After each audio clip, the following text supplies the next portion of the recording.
Isa pong makasaysayang balita na naman ang yumanig dito sa mundo ng crypto. Si Ripple, ang kumpanyang nasa likod ng kilalang crypto na si XRP, ay opisyal na nakipag-partner kay Bank of New York Mellon o mas kilala bilang BNY Mellon, ang pinakamatandang bangko sa buong US. At hindi lang basta partnership ito. Ipinagkatiwala na ni Ripple ang custody o pangangalaga ng kanyang bagong stablecoin na si RLUSD kay BNY Mellon. Ano nga ba ang RLUSD?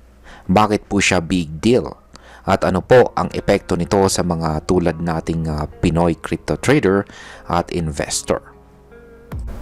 At ayan po ang siyang ating pag-uusapan sa video na ito. Pero bago po tayo magpatuloy ay pakibasa na lamang po muna ang disclaimer dito sa ibaba ng ating screen. At ayan, simulan po natin sa kung ano po ang RLUSD at bakit po ito mahalaga.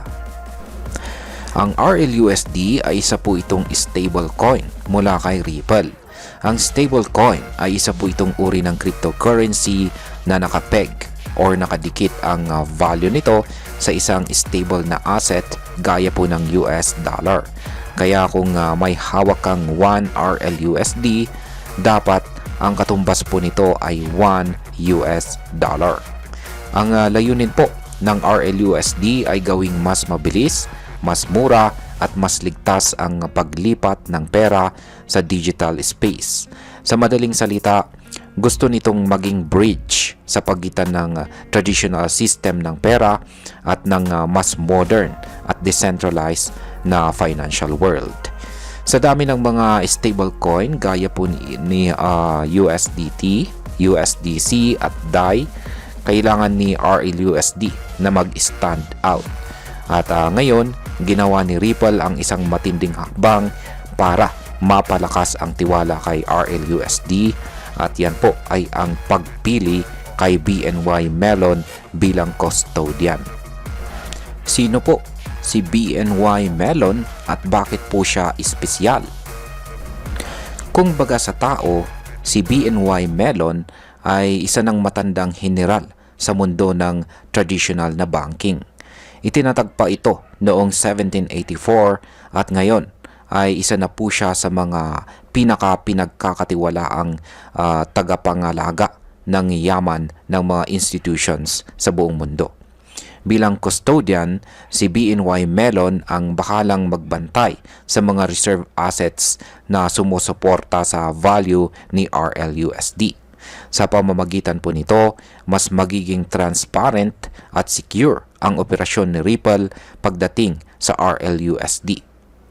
Ayon po sa Senior Vice President ni Ripple na si Jack McDonald, pinili nila si BNY dahil ito ay may kakaibang kombinasyon ng financial innovation, custody expertise at digital asset strategy.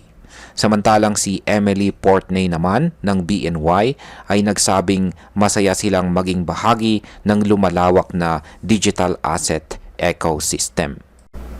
Ano po ba ang ibig sabihin ng custody dito sa mundo ng crypto?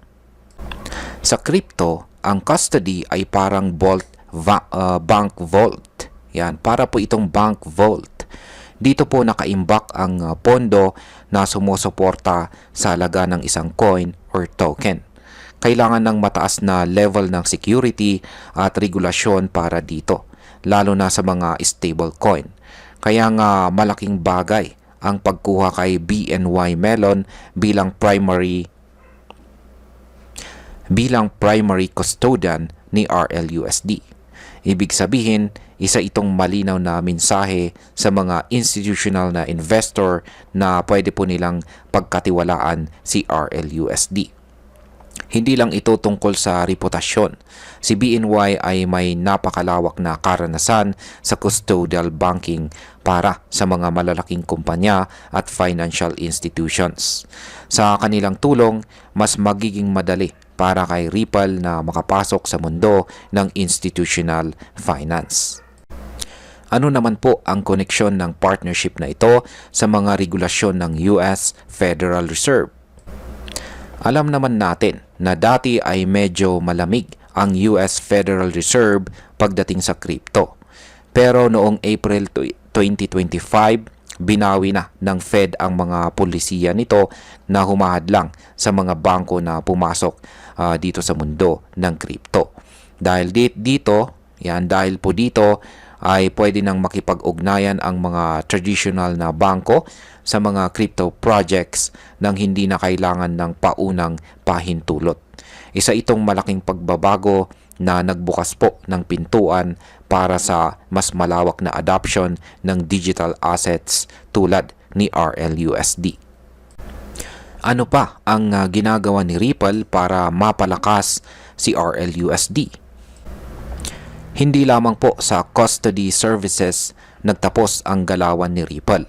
In-announce rin nila na gagamitin nila ang transaction banking services ni BNY para mapahusay pa ang operasyon ng RLUSD. Bukod pa dyan, ay nag-apply din si Ripple ng National Banking License sa Office of the Comptroller of the Currency or OCC. Kapag naaprubahan po ito, mas mapapalawak pa ang operasyon ni RLUSD sa buong Amerika dahil saklaw na siya ng parehong state at federal regulations. Nag-apply din po sila ng Fed Master Account sa pamamagitan ng kanilang custodian unit na standard custody. Kapag naaprubahan po ito, magiging isa si RLUSD sa iilang stablecoin na may direktang koneksyon sa sistema ng central banking ng US. Gaano na po kalaki ngayon ang RLUSD or si RLUSD sa market? Aba, mabilis na ang pag-akyat ni RLUSD. Sa loob lamang ng isang linggo, tumaas po ang kanyang market capitalization mula $469 million patungong $501.17 million. Isa po itong 6.85% na paglago or growth. Dahil dito ay tinalo na niya ang itong si TrueUSD or TUSD at siya na ngayon ang pangwalong pinakamalaking stablecoin sa buong mundo. Ayan, or 8th biggest stablecoin. Isipin po ninyo, bagong launch pa lamang po siya pero ganito na agad ang kanyang lakas. Ngayon ay pag-usapan na po natin ang epekto nito para sa atin bilang mga Pinoy crypto trader at investor. Una po sa lahat, ito ay isang positibong balita para sa buong crypto market. Ipinapakita po nito na unti-unti nang tinatanggap ng mga traditional na institutions ang digital assets. Para po sa atin dito sa Pilipinas, nangangahulugan ito ng mas secure na options kung sakaling gusto nating gumamit ng stablecoin para sa ating mga crypto transactions o remittances. Kapag lumawak po ang pagtanggap kay RLUSD sa international market, posibleng magkaroon po tayo ng mas maraming exchanges at platforms na mag-o-offer nito na mas magpapadali sa paglipat ng pera mula crypto papuntang fiat at vice versa. At bilang panghuli, ang masasabi ko naman tungkol dito ay sa totoo lang, ito po ay isa sa mga pinakamalaking hakbang na ginawa ni Ripple sa kanyang kasaysayan. Sa halip na labanan po ang traditional finance, pinili po nilang makipag-partner sa haligi nito. At para sa akin, ito po ay isang matalinong desisyon. Sa panahon ngayon, kailangan ng crypto industry ang tiwala ng publiko at mga institutions. At walang mas makapangyarihang simbolo ng tiwala kundi ang BNY Melon.